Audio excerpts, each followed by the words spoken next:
The kitchen scale came in. Ordered it off of Amazon. So I'm gonna open it.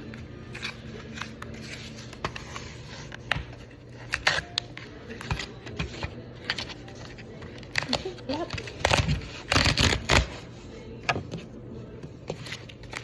Ooh.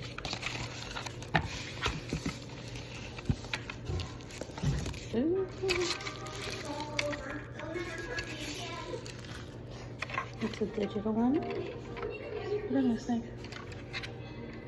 The back. Does it come with a battery? Let's find out.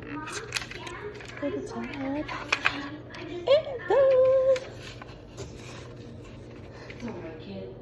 Okay, so here it says pounds.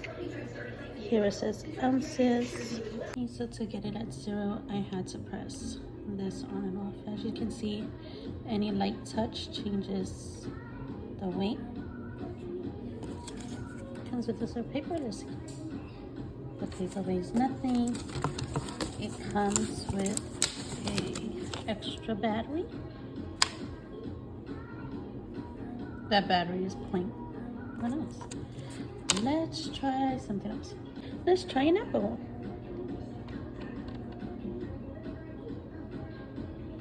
This apple is 3.9 ounces. Wow. Okay, let's try. We're gonna check the accuracy. One moment.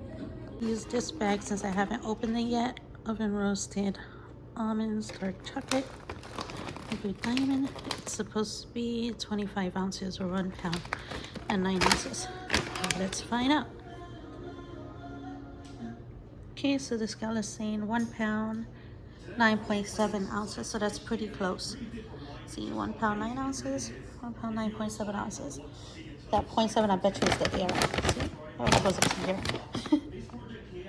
So yeah, let's try something else. A liquid this time.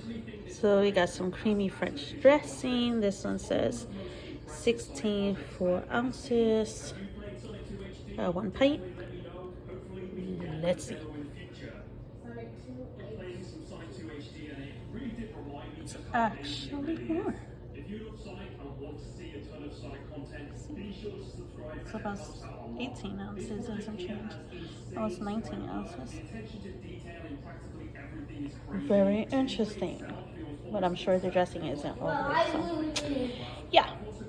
So it's pretty accurate, which is better than going crazy without knowing any of the weight at all. So I would say goodbye. This is to help us with portion control. Hopefully it works.